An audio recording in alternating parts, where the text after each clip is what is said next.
Bengaluru rowdy sheeter ಬಿಕ್ಲು Shiva ಕೊಲೆ ಪ್ರಕರಣಕ್ಕೆ ಸಂಬಂಧಪಟ್ಟಂತೆ ಇದೀಗ ಕೇಸ್ ಫೈಲ್ ಪಡೆದು ಪರಿಶೀಲನೆ ಆರಂಭಿಸಿದೆ ಸಿಐಡಿ ಟೀಮ್. ನಿನ್ನೆ ಪುಲಕೇಶಿ ನಗರ ಠಾಣೆಗೆ ತೆರಳಿದ್ರು ಸಿಐಡಿ ತಂಡ. ಬೆಂಗಳೂರು ರೌಡಿ ಶೀಟರ್ ಬಿಕ್ಲು ಶಿವ ಕೊಲೆ ಪ್ರಕರಣಕ್ಕೆ ಸಂಬಂಧಪಟ್ಟಂತೆ ತನಿಖೆ ಚುರುಕುಗೊಂಡಿದೆ. ಇದೀಗ ಕೇಸ್ ಫೈಲ್ ಪಡೆದು ಪರಿಶೀಲನೆಯನ್ನು ಆರಂಭಿಸಿದೆ ಸಿಐಡಿ ಟೀಮ್. ನಿನ್ನೆ ಪುಲಕೇಶಿ ನಗರ ಠಾಣೆಗೆ ತೆರಳಿತ್ತು ಸಿಐಡಿ ತಂಡ. ಡಿವೈಎಸ್ಪಿ ಉಮೇಶ್ ಎಂಎಚ್ ಅವರ ತಂಡದಿಂದ ಈ ತನಿಖೆ ಆರಂಭವಾಗಿರುವಂತದ್ದು. ಇನ್ನು ತನಿಖಾಧಿಕಾರಿ ಬಳಿ ಸಂಪೂರ್ಣ ಕೇಸ್ ಫೈಲ್ ಅನ್ನು ಪಡೆದಿದೆ ಟೀಮ್. ಇಂದು ಸಿಐಡಿ ತಂಡದಿಂದ ಇಡೀ ಕೇಸ್ ಫೈಲ್ ಪರಿಶೀಲನೆ ನಡೆಯುತ್ತೆ. ಎಫ್ಐಆರ್ ಹಾಗೂ ಬಂಧಿತ ಆರೋಪಿಗಳ ಪಟ್ಟಿ, ಹೇಳಿಕೆ, ಪತ್ತೆಯಾದ ಸಾಕ್ಷ್ಯಗಳು, ಭೈರತಿ ಬಸವರಾಜ್ ಹೇಳಿಕೆ ಪ್ರತಿ, ದೂರುದಾರರ ಹೇಳಿಕೆ ಸೇರಿದಂತೆ ಎಲ್ಲಾ ದಾಖಲೆಗಳು ಇದೀಗ ಸಿಐಡಿ ವಶಕ್ಕೆ ಪಡೆದಿದೆ.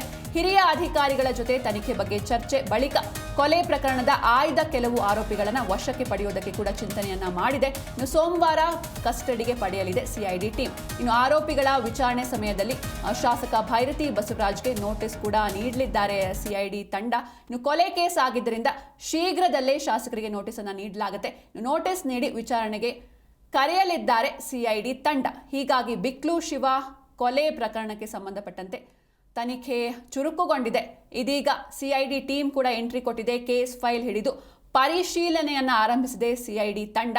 ನಿನ್ನೆ ಪುಲಕೇಶಿ ನಗರ ಠಾಣೆಗೆ ತೆರಳಿದ್ರು ಡಿವೈಎಸ್ಪಿ ಉಮೇಶ್ ಎಂಎಚ್ ಅವರ ತಂಡ ತನಿಖೆಯನ್ನು ಆರಂಭಿಸಿದೆ. ಇನ್ನು ತನಿಖಾಧಿಕಾರಿ ಬಳಿ ಸಂಪೂರ್ಣ ಕೇಸ್ ಫೈಲ್ ಅನ್ನು ಪಡೆದಿದೆ ಟೀಮ್.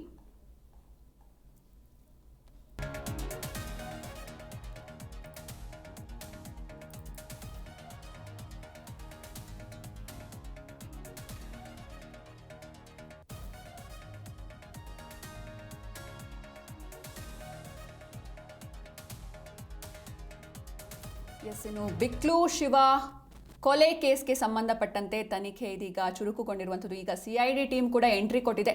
ಕೇಸ್ ಫೈಲ್ ಪಡೆದು ಕಂಪ್ಲೀಟ್ ಡೀಟೇಲ್ಸ್ನ ಪಡೆದು ಪರಿಶೀಲನೆಯನ್ನು ಆರಂಭಿಸಿದೆ ಸಿಐಡಿ ತಂಡ. ಡಿವೈಎಸ್ಪಿ ಉಮೇಶ್ ಎಂಎಚ್ ಅವರ ತಂಡದಿಂದ ಈ ತನಿಖೆ ಆರಂಭವಾಗಿರುವಂಥದ್ದು. ಇನ್ನು ಎಫ್ಐಆರ್, ಬಂಧಿತ ಆರೋಪಿಗಳ ಪಟ್ಟಿ, ಹೇಳಿಕೆ, ಪತ್ತೆಯಾದ ಸಾಕ್ಷ್ಯಗಳು, ಭೈರತಿ ಬಸವರಾಜ್ ಹೇಳಿಕೆ ಪ್ರತಿ ಹಾಗೂ ದೂರುದಾರರ ಹೇಳಿಕೆ ಸೇರಿದಂತೆ ಎಲ್ಲಾ ದಾಖಲೆಗಳನ್ನು ಕೂಡ ಸಿಐಡಿ ವಶಕ್ಕೆ ಪಡೆದಿದೆ. ಇನ್ನು ಹಿರಿಯ ಅಧಿಕಾರಿಗಳ ಜೊತೆ ತನಿಖೆ ಬಗ್ಗೆ ಚರ್ಚೆಯನ್ನ ಕೂಡ ಮಾಡಿದೆ. ಜೊತೆಗೆ ಕೊಲೆ ಪ್ರಕರಣದ ಆಯ್ದ ಕೆಲವು ಆರೋಪಿಗಳನ್ನು ವಶಕ್ಕೆ ಪಡೆಯೋದಕ್ಕೆ ಕೂಡ ಸಿಐಡಿ ಟೀಮ್ ಚಿಂತನೆಯನ್ನ ನಡೆಸಿದೆ.